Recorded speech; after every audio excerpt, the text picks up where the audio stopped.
ওকে। তো first of all, আচ্ছা, তো ফার্স্ট আমরা যে ম্যাথটা করব সেটার জন্য আমাদের একটা ক্যালকুলেটর প্রয়োজন, একটা খাতা প্রয়োজন, আর একটা কলম প্রয়োজন। তো তোমরা খাতা কলম আর ক্যালকুলেটর নিয়ে বসে পড়ো, আর আমি তো বোর্ডে করতেছি, আমি ক্যালকুলেটরটা নিয়ে আনি। ওয়েট, আপাতত রাখি। আমাদের ফার্স্টে যে ম্যাথটা আমি তোমাদেরকে প্রশ্ন লিখি, প্রশ্নটা বুঝে এরপর আমরা একসাথে সলভ করবো, ঠিক আছে? তো তার আগে বলে দিই, আমরা লাস্ট ক্লাসগুলো কি কি করছি। আমরা তো সাধারণত কিভাবে লব্ধি ভেক্টরের মান বের করতে হয়, লব্ধি ভেক্টরের দিক বের করতে হয়, মোটামুটি সবকিছু ধারণা তো আমরা পাইছি। যেসব সূত্রগুলো লাগবে সেই সূত্রগুলো পর্যন্ত কিভাবে আসছে সেগুলো কিন্তু আমি তোমাদেরকে দেখাই দিচ্ছি, আর প্রমাণ করাই দিচ্ছি। আমি আশা করি তোমরা বুঝছো, আর যারা যারা এখনো ক্লাসগুলো দেখো নাই তারা অবশ্যই, আমি প্লেলিস্টের মধ্যে ঢুকাই দিব না। তো আমার চ্যানেলে যাইবা, প্লেলিস্টে যাবা, এরপরে ফিজিক্সের ওইখানে যাবা, দেখবা সবগুলা ক্লাসই কিন্তু মোটামুটি আছে, ঠিক আছে? যাই হোক, বিসমিল্লাহ। তো আমাদের ক্লাস আজকে কি? Physics, HY SY CS, physics chapter 2, মানে ভেক্টর। ভেক্টর, আচ্ছা। তো আমরা যে ম্যাথটা করব সেটা হলো দুইটা ভেক্টর, ঠিক আছে? মনে করো একটা ভেক্টর পি, ঠিক আছে? একটা ভেক্টর কি পি, আরেকটা ভেক্টর কি কিউ। এখন আমি যদি বলি পি ও কিউ, এই দুইটা ভেক্টরের সর্বোচ্চ মান ও সর্বনিম্ন মান কি, তোমরা তো বুঝবা। কজ আমি তোমাদেরকে আর ম্যাক্স মানে সর্বোচ্চ মান এবং আর মিনিমাম মানে সর্বনিম্ন না, সর্বনিম্ন মান, এগুলা কিন্তু আমি তোমাদেরকে দেখাইছি, আর এগুলার সূত্রও কিন্তু তোমরা জানো। তো আমরা কি আর ম্যাক্স এর সূত্র আমরা কি জানতাম? আচ্ছা, এটা পরে পরে পরে আমি আগে তোমাদেরকে প্রশ্নটা বলি। তো পি ও কিউ দুইটা ভেক্টরের, দুইটা মনে করো বল ভেক্টর, ঠিক আছে? তো নিউটন। তো পি ও কিউ দুইটা ভেক্টরের, তোমার পি ও কিউ দুইটা ভেক্টরের সর্বোচ্চ মান এবং সর্বনিম্ন মান যথাক্রমে 11 নিউটন ও 2 নিউটন, ঠিক আছে? অর্থাৎ এই পি ও কিউ দুইটা ভেক্টরের সর্বোচ্চ মান হবে 11 নিউটন, আর সর্বনিম্ন মান কত হবে? 2 নিউটন। এন্ড যদি এরকম হয় তাহলে আমাদেরকে বলতে হবে যে পি এর মান কত, কিউ এর মান কত, ঠিক আছে? অর্থাৎ আমাদের প্রশ্ন হলো পি ইকুয়াল কত আর কিউ ইকুয়াল কত, মানে পি এর মান কত আর কিউ এর মান কত। এই দুইটার সর্বোচ্চ মান 11 নিউটন, সর্বনিম্ন মান 2 নিউটন। তাহলে এখন এই একটা একটা মান কত, তো এটা আমাদের বের করতে হবে। এটা বের করার পরে আমরা আরেকটু কাজ করব, লাইক আমরা যদি এই যেটা বের হবে সেটার সাথে যদি আমরা এক করে যোগ করি, +1 দেয়, অর্থাৎ P+1 এবং Q+1, বুঝছো? অর্থাৎ যেটা বের হবে পি এর মান এবং কিউ এর মান বের হওয়ার পরে ওইগুলাকে যদি আমরা এক দ্বারা যোগ করি, এবং যোগ করার পরে যে মানটা হবে সেই মান অনুযায়ী এরা দুইজন যদি একজন আরেকজনের উপর লম্বভাবে থাকে, তাহলে তাদের লব্ধি ভেক্টরের মান এবং দিক বের করতে হবে। যাই হোক, ওইটা আমি তোমাদেরকে পরে বলি, আগে আমি তোমাদেরকে এটা দেখাই যে পি ও কিউ কিভাবে বের করবো। দেখো, সাধারণত আমরা কি জানি? আর ম্যাক্স মানে আর এর সর্বোচ্চ মান, আর ম্যাক্স, আর ম্যাক্স, তাই না? তো আর ম্যাক্স কি? আর এর সর্বোচ্চ মান। তো আর এর সর্বোচ্চ মান আমরা সাধারণত কি জানি? P plus Q. এখন এটা কিভাবে আসছে আমি তোমাদের কিন্তু দেখাইছিলাম। তো পি প্লাস কিউ হলো আর এর সর্বোচ্চ মান। তো সর্বোচ্চ মান এখানে কত দেওয়া? 11 নিউটন। তো আমরা স্বাভাবিকভাবে লিখতে পারি যে P plus Q equal 11 newton. অর্থাৎ আমরা যদি এটা একটা সমীকরণের জন্য লিখি, তাহলে জাস্ট আমরা এভাবে লিখবো যে পি প্লাস কিউ ইকুয়াল কি? 11। আচ্ছা, এবার আর এর সর্বনিম্ন মান কত? 2 নিউটন। আর আমরা আর এর সর্বনিম্ন মান মানে আর মিনিমাম কি জানি? যে পি মাইনাস কিউ অথবা কিউ মাইনাস পি। কারণ যেটার মান বড় হবে সেইটা থেকে তো আরেকটা বিয়োগ দিতে হবে, তো এটা বোঝানোর জন্য আমরা সাধারণত পি অন্তরক কিউ ইউজ করি। যাই হোক, এখানে যেহেতু আমরা ধরে নেই যে পি বড় এবং কিউ ছোট, এন্ড আমরা যদি এটা ধরে নেই অর্থাৎ মেনশন করে দেই, তাহলে আমরা জাস্ট এখানে পি থেকে কিউটা বিয়োগ দিয়ে দিলেই হয়ে গেল। তো এখানে কি 2 নিউটন। তো এইটা হওয়ার পরে আমাদের এইটা হলো একটা সমীকরণ, এটা একটা সমীকরণ, তাই না? তো এটা হলো ধরো 1 নাম্বার সমীকরণ, আর এটা কি 2 নাম্বার সমীকরণ। আর যদি এরকম হয়, এখন যদি আমরা একটু যোগ করি, আমরা যদি যোগ করি, দেখো প্লাস কিউ মাইনাস কিউ কাটা, তো দুইটা পি থাকলো, 2p ইকুয়াল কি 11 আর 2 কত? বলো, 11 আর 2 কত? 12 13। আচ্ছা, হইলো না তো।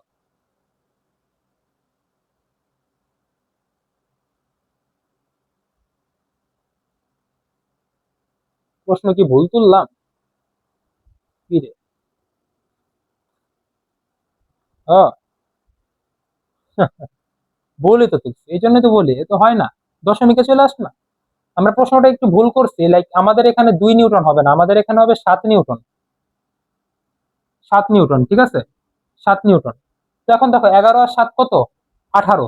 তো আমরা যদি এখানে 18 দেই, তাহলে আমাদের এখানে দিলাম বা পি এই সাইডে থাকলো 2 ভাগে মানে গুণে আছে, ভাগ হয়ে গেলে এখানে কত হয়, 9 নিউটন। এখন আমরা পি এর মান কি 9 নিউটন পাইলাম, এখন পি এর মানটা যদি আমরা যে কোনো একটা সমীকরণে বসাই দিই তাহলে কিন্তু আমাদের কিউ এর মান চলে আসে। তো আমরা যদি পি এর মান 1 নম্বরে বসাই তাহলে কি 9 যোগ কিউ ইকুয়াল কত, 11। আর নিচে কি কিউ থাকলো 11 মাইনাস 9 কত হয়, 10 11 2, 2 নিউটন। মানে বিষয়টা হচ্ছে কি, এই 2 নিউটন যে হবে মানে এটা কিউ এর মানই আমি এই জায়গায় ভুল করে লেখা দিছিলাম, প্রশ্নটা তোলার টাইমে আমার খেয়াল ছিল না।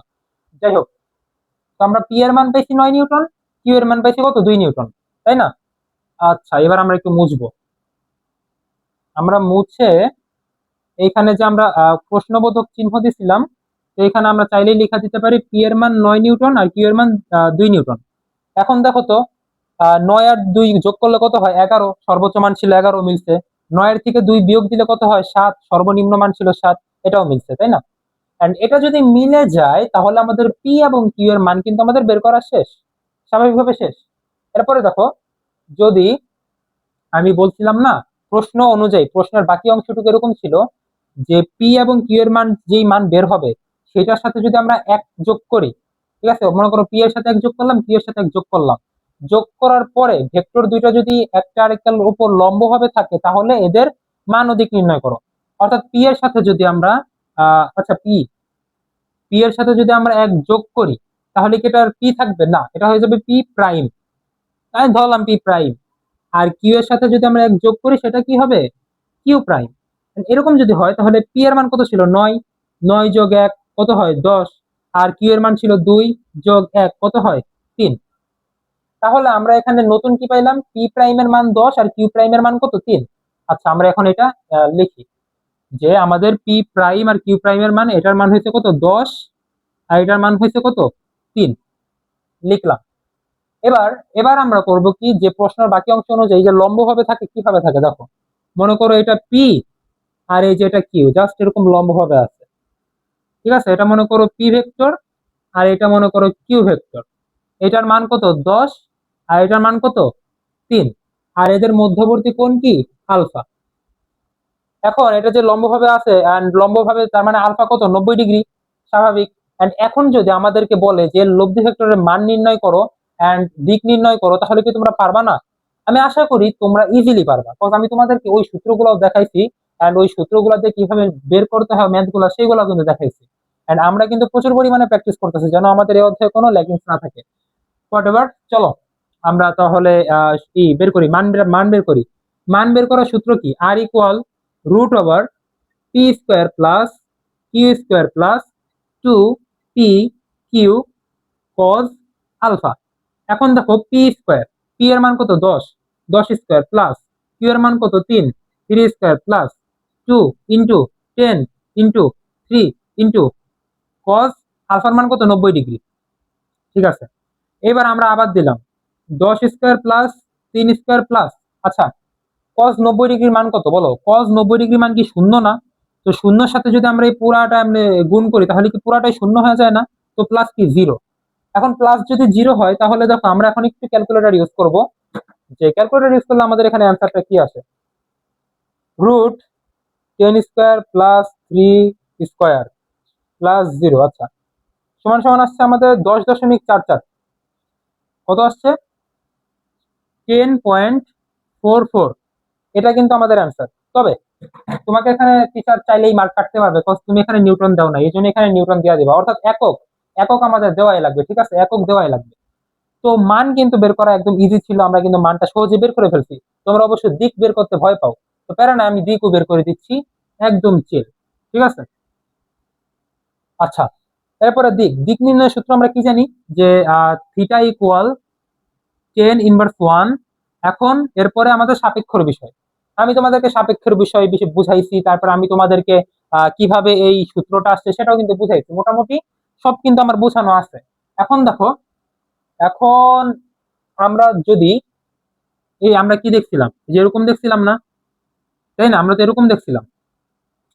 তো এরকম দেখলে আমরা যদি পি আর এটা হলো কিউ, তাই না? এখন মনে করে একটা কোণ গেছে, আমরা চাইলে এইটার সাপেক্ষেও থিটা নিতে পারি বা এইটার সাপেক্ষেও থিটা নিতে পারি। তো মনে করো এটা যদি আমাদের 30 ডিগ্রি হয়, তো 90 ডিগ্রি থেকে 30 ডিগ্রি গেলে কত, 60 ডিগ্রি থাকে, এটা হবে 60 ডিগ্রি। অ্যান্সার কিন্তু দুইটাই সেম হয়। যাই হোক, তো আমরা কি বলো, কোনটার সাপেক্ষে নিব, পি এর সাপেক্ষে নাকি কিউ এর সাপেক্ষে? চলো পি এর সাপেক্ষে নিই। তো পি এর সাপেক্ষে যদি আমরা নিই, আমরা তাহলে নিচে রাখবো পি। আচ্ছা, কালি বের হইতেছে না, সমস্যা নেই, আমি অন্য মার্কার নিব।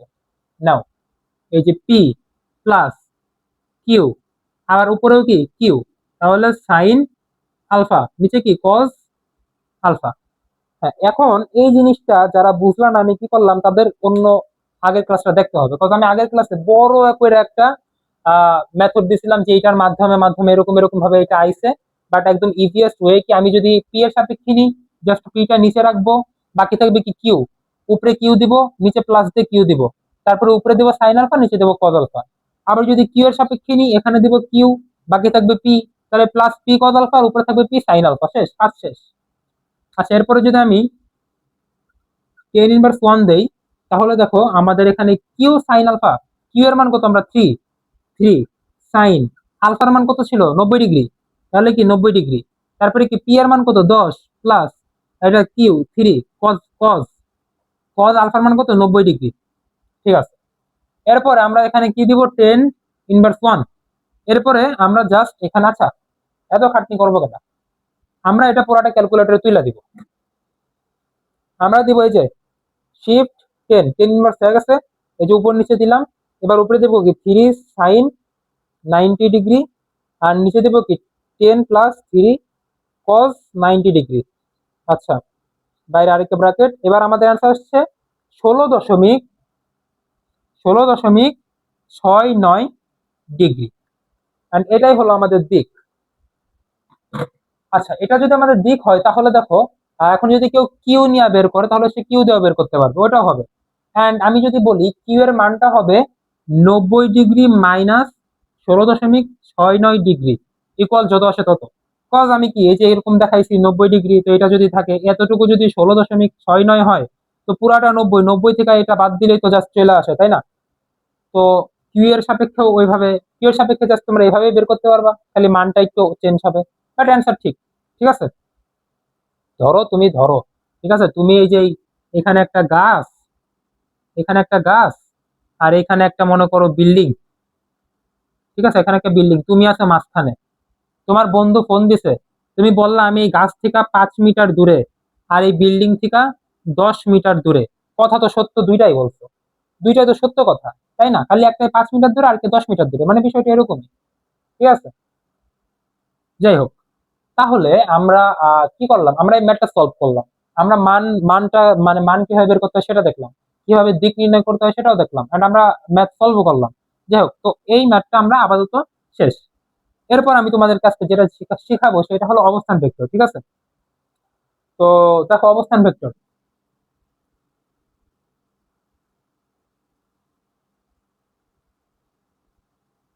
অবস্থান ভেক্টর এর অনেকে অনেক নামে ডাকে, যেমন অনেকে ব্যাসার্ধ ভেক্টরও বলতে পারে, ব্যাসার্ধ ভেক্টরও বলতে পারে, বা অনেকে মনে করো তোমার সরণ ভেক্টরও বলতে পারে, সরণ ভেক্টরও বলতে পারে। এখন এই জিনিসটা বুঝতে হলে আমাদের একটা জিনিস বুঝতে হবে, তোমরা কি স্থানাঙ্ক জ্যামিতি করছো না?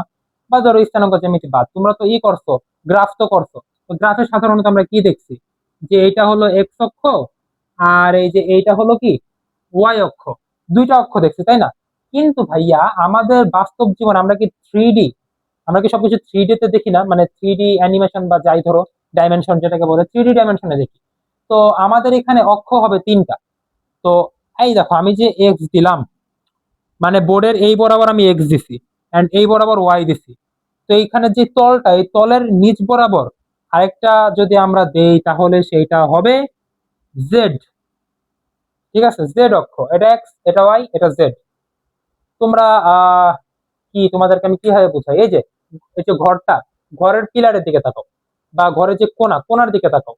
তোমার এদিকে একটা গেছে ধরো এক্স অক্ষ, এদিকে একটা গেছে ওয়াই অক্ষ। নিচ দিয়ে আসছে কি জেড অক্ষ। মানে বিষয়টা হলো এরকম, থ্রি ডি চিন্তা করতে হবে আমাদের। আর এই জিনিসটার নাম হলো ত্রিমাত্রিক, দাঁড়াও, এই জিনিসটার নাম হলো,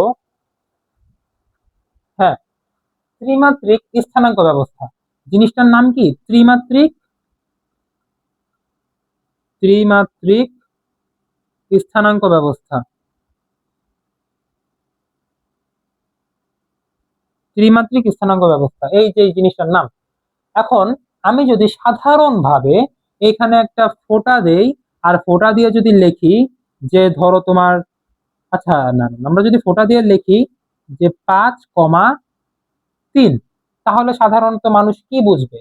যে এই যে 5 হলো এই এক্স এর একটা ঘর, দুইটা ঘর, তিনটা ঘর, চারটা ঘর, পাঁচটা ঘর, আর এই 3 হলো উপরের দিকে ওয়াই এর একটা ঘর, দুইটা ঘর, তিনটা ঘর। ঠিক আছে, সাধারণত তো মানুষ এটাই বুঝবে। তো সাধারণভাবে যদি মানুষ এটা বুঝে, তাহলে তো এটাই স্বাভাবিক।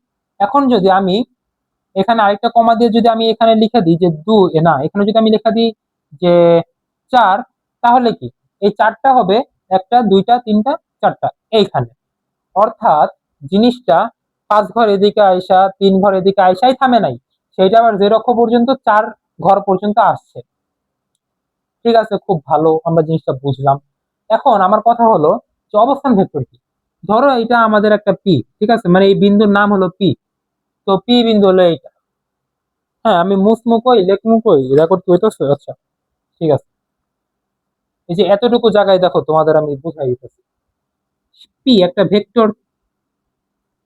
এখন আমি তো ভেক্টরের পাশে যদি লিখি 5, 3, 4, এটা কি আমরা লিখতে পারবো? আমরা কিন্তু এভাবে লিখতে পারবো না। তো আমাদের এই সাইডে কি ভেক্টর আছে? তো ভেক্টর সাইডে থাকলে আমাদের এই পাশে কি ভেক্টর দিতে হবে, এইটাও কিন্তু আমাদের ভেক্টর দ্বারা প্রকাশ করতে হবে। এখন এইগুলো আমরা কিভাবে ভেক্টর দ্বারা প্রকাশ করব সেটা কি তোমরা জানো? দেখো, এক্স অক্ষ বরাবর প্রকাশ করার জন্য একটা নির্দিষ্ট ভেক্টর আছে, ওয়াই অক্ষ বরাবর, জেড অক্ষ বরাবর এগুলার প্রকাশ করার জন্য কিন্তু একটা নির্দিষ্ট ভেক্টর আছে। এন্ড আমি তোমাদেরকে শুরুর ক্লাসে যখন দেখাইছিলাম ভেক্টর লেখার নিয়ম, তখন কিন্তু একটা জিনিস এরকম দিছিলাম যে এ দিয়ে উপরে একটা ক্যাপ করাই দিছিলাম, আর বলছিলাম যে এটা কিন্তু পরবর্তীতে আমাদের লাগবে। এখন এইটাই সেই সময়, যে সময়টা আমাদের এই জিনিসটা লাগবে। তো দেখো, এক্স অক্ষ বরাবর আমাদের আই ক্যাপ, আই ক্যাপ, আর ওয়াই অক্ষ বরাবর আমাদের জে ক্যাপ, আর জেড অক্ষ বরাবর আমাদের কে ক্যাপ। এন্ড এখন যদি আমি এই 5কে, অর্থাৎ 5কে যদি আমি আই ক্যাপ দ্বারা লিখি, 5 আই ক্যাপ, তারপরে 3কে যদি আমি জে দ্বারা প্রকাশ করি, জে ক্যাপ, আর 4কে যদি আমি কে দ্বারা প্রকাশ করি তাহলে কে ক্যাপ। ঠিক আছে, এখন এগুলো সব কি প্লাসে আছে, তাই না? তো এটা প্লাস, এটাও প্লাস। এখন কিন্তু জিনিসটা আমাদের কিন্তু একটা ভেক্টর হয়েছে, তাই না? এখন কিন্তু জিনিসটা কি ভেক্টর হয়েছে। অর্থাৎ পি ভেক্টর ইকুয়াল কি 5 I cap plus 3 J cap plus 4 K cap, স্বাভাবিক। এখন আমি যদি একটু চালাকি করি তোমাদের সাথে, চালাকি করে যদি আমি এখানে 5 দিলাম, কমা দিয়ে মনে করো আমি -3 দিলাম, কমা দিয়ে মনে করো আমি -4 দিলাম, তখন তোমরা কি করবা? বলো, তখন তোমরা কি করবা? তখন জাস্ট কিচ্ছু করা লাগবে না, খালি দেখো, এই ধরো তোমার 5 আই ক্যাপ, তাই না?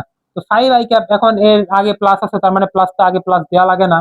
তো আমরা এখানে যদি প্লাস দেই, এখানে কি -3, -3 কি জে ক্যাপ, তারপরে আবার প্লাস দিলাম, এখানে কি -4, -4 কি কে ক্যাপ। তো প্লাসে মাইনাস আলটিমেটলি কি হইতেছে, 5 I cap -3 J cap -4 K cap, এটাই তো হইতেছে, তাই না? স্বাভাবিকভাবে আমাদের এইটাই হওয়ার কথা। এন্ড এই যে এই জিনিসটা, এটাই হলো কিন্তু তোমাদের অবস্থান ভেক্টর। ঠিক আছে, এই জিনিসটাই কিন্তু আমাদের অবস্থান ভেক্টর। তো যারা যারা প্যারা খাইতেছো, কোনো প্যারা খাওয়ার কিচ্ছু নেই, ঠিক আছে, জাস্ট শিখো, দেখো, বুঝো, কাজ শেষ। ঠিক আছে, এরপরে এরপরে কি, কয় মিনিট হয়েছে ভিডিও? ভিডিও অলরেডি তোমাদের প্রায় 18 মিনিট।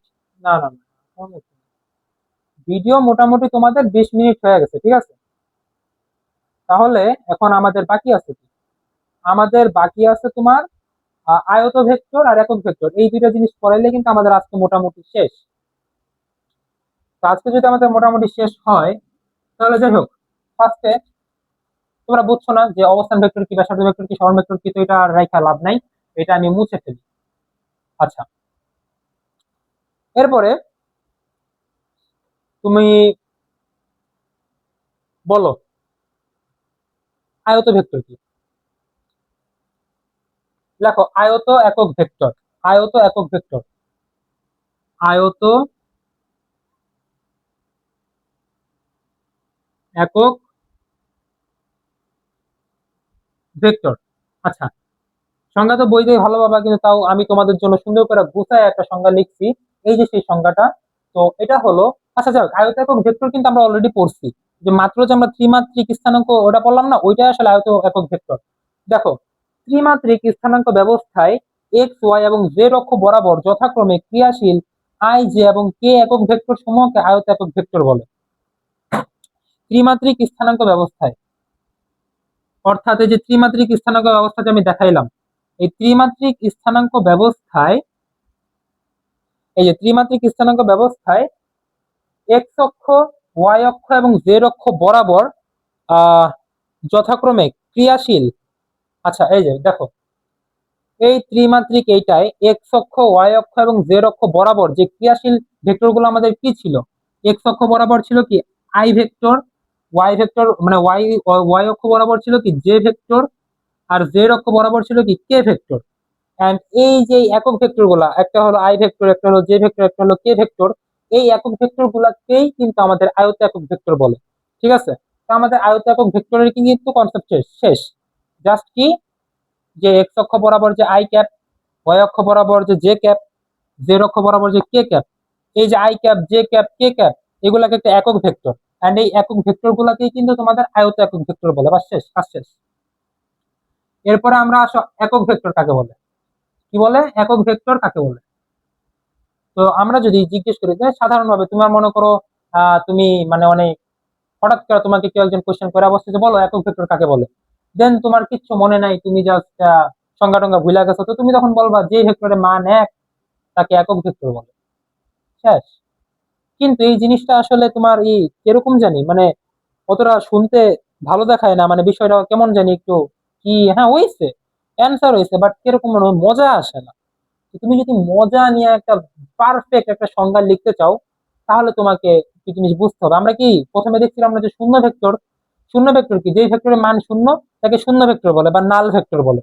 এখন দেখো, শূন্য ভেক্টর বাদে অন্য যে কোনো ভেক্টরকে যদি আমরা তার মান দ্বারা ভাগ করি, তাহলে এর আগের দিকের সাথে যেই ভেক্টরটা নতুন ভাবে আসে তাকেই কিন্তু আমাদের কি বলে, একক ভেক্টর বলে। যেমন ধরো তোমাদের কি পি ভেক্টর, এখন এই পি ভেক্টরকে আমরা যদি এর মান দ্বারা ভাগ করি তাহলে কি হয়? পি ভেক্টরকে সাধারণত মনে করো আমরা এর মান দ্বারা ভাগ করলাম, পি দ্বারা ভাগ করলাম, তাহলে যেটা আসবে সেইটাই কিন্তু তোমাদের একক ভেক্টর। অর্থাৎ একক ভেক্টরকে কিন্তু আমরা এভাবে প্রকাশ করতে পারি। আর এটার জন্য আমাদের প্রয়োজন হয় মডুলাস। তো মডুলাস যদি আমরা দিই তাহলেই কিন্তু জাস্ট কি হইলো, আচ্ছা যাই হোক, তাহলে কিন্তু জাস্ট আমাদের কাজ শেষ হয়ে যায়। এটার যদি আমি একটা পারফেক্ট সংজ্ঞা তোমাদের লিখি, তাহলে যাক আরেকটা জিনিস দেখি, এই যে উপরে ভেক্টর দেই আর সাইডে যদি এরকম মডুলাস দেই, তাহলে এইটাও যেই কথা আর জাস্ট পি অর্থাৎ মানটা লেখা এইটাও কিন্তু সেই একই কথা। ঠিক আছে? তাহলে আমরা কি বুঝলাম, জাস্ট একটা ভেক্টরকে আমরা তার মান দ্বারা যদি ভাগ করি এন্ড এটার ফলে যেটা আসবে সেটাই। এখন কিন্তু দেখো আরেকটা কাজ আছে। ধরো মনে করো আমি এখানে দিক দিলাম, মডুলাস দিয়া দিলাম, তুমি বলতে পারো ভাইয়া আপনি মান নিয়ে কাজ করতেছেন, তাহলে আপনি দিক কেন দিলেন? মান নিয়ে কাজ করলে তো দিক দেওয়া লাগে না। তো আমি দিক দিছি এই জন্য আমি মডুলাসও দিয়া দিছি, যার ফলে সেই একই কথা হয়ে গেছে। তো এরকম যদি হয়, আমরা কি দিক চেঞ্জ করছি? দিকের কি কোনো চেঞ্জ হয়েছে? চেঞ্জ হয় নাই। যার ফলে তোমার আগের পূর্বের যে দিকটা ছিল ওই দিক এবং পরবর্তীতে যে ভেক্টরটা আসছে সেইটারও দিক সেম থাকবে। অর্থাৎ দিক যদি সেম থাকে তাহলে আর কি দরকার।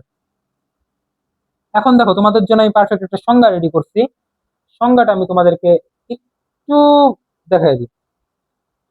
মান অশূন্য এমন ভেক্টরকে তার মান দ্বারা ভাগ করলে পূর্বের ভেক্টরটির দিকে যে নতুন ভেক্টরটি পাওয়া যায় তাকে একক ভেক্টর বলা হয়। আমি কি বলছি, মান অশূন্য মানে এটার মান শূন্য হওয়া যাবে না। মান অশূন্য এমন কোন ভেক্টরকে যদি আমরা ওই ভেক্টরের মান দ্বারাই প্রকাশ করি, মানে আই মিন ভাগ করি, তাহলে পূর্বের ভেক্টর মানে যেটাকে ভাগ করছি, লাইক ধরো এই যে আমরা যে পি ভেক্টর, এটাকে যদি আমরা মান দ্বারা ভাগ করি, তাহলে পূর্বের ভেক্টর কি যে পি ভেক্টর ছিল, এটাকে তো আমরা এই মান দ্বারা ভাগ করছি, তার মানে এটাই পূর্বের ভেক্টর। এই পূর্বের ভেক্টরের দিক মনে করে এদিক থেকে এদিকে ছিল, তো ভেক্টরকে ভাগ করার পরবর্তীতে যে দিক আসবে সেটাও কি এদিকেই থাকবে, যেটা আমি তোমাদের মাত্র বলছি। আচ্ছা, এন্ড এটার পরে আমরা যে নতুন ভেক্টরটা পাবো, অর্থাৎ এটার পরে আমরা কি পাবো, কি যে এইটা, আমরা যে এইটা পাবো, তো এইটাকে আমরা কি একক ভেক্টর বলতে পারি। ঠিক আছে, তো এটাকে সাধারণত যখন আমরা একক ভেক্টর বলতে পারি, তাহলে তোমাদেরকে আমি সুন্দর করে দেখায় দিই যে এর আরেকটা মজাদার বিষয় হলো এর মান সবসময় এক হয়, মান সর্বদা ওয়ান হয়। ফার্স্টে বলছে যার মান এক তাকে একক ভেক্টর বলে, কিছু মনে না থাকলে এটাই কাজে লাগবে। এন্ড একক ভেক্টরকে প্রকাশ করতে হয় এই যে ক্যাপ চিহ্ন দ্বারা। এন্ড এই ক্যাপ চিহ্ন যে আই ক্যাপে ছিল, জে ক্যাপে ছিল, কে ক্যাপে ছিল, যার কারণে কিন্তু আমি ওটাকে একক ভেক্টর বলে চিলাইতেছিলাম। ঠিক আছে, যাই হোক, তো স্বাভাবিকভাবে আজকে আমরা কি দেখছি, একক ভেক্টর দেখছি, আমরা অবস্থান ভেক্টর দেখছি। অবস্থান ভেক্টরের নামগুলো কি ছিল, তোমার ব্যাসার্ধ ভেক্টর ছিল, সরণ ভেক্টর ছিল, যাই হোক। তারপর আমরা একটা ম্যাথ করছি, এন্ড ম্যাথ করার পরে কিন্তু আমরা জিনিসটা বুঝতে পারছি যে অধ্যায়ের স্বাভাবিকভাবে সহজ যা কিছু ছিল সব কিন্তু মোটামুটি শেষ। নেক্সট ক্লাসে দেখবা একটু একটু করে হার্ড হইতেছে, এন্ড আমরা চ্যাপ্টারের মেন দিকে ঢুকতেছি। ঠিক আছে, তো আজকের ভিডিওটা এই পর্যন্ত, আশা করি আবার নেক্সট ভিডিওতে দেখা হবে। এন্ড ততক্ষণ নিজের খেয়াল রাখো, ভিডিওটি ভালো লাগলে অবশ্যই লাইক করে চ্যানেলটি সাবস্ক্রাইব করে দিবা, এন্ড কমেন্টে জানাও কেমন লাগলো ভিডিওটা। আল্লাহ হাফেজ।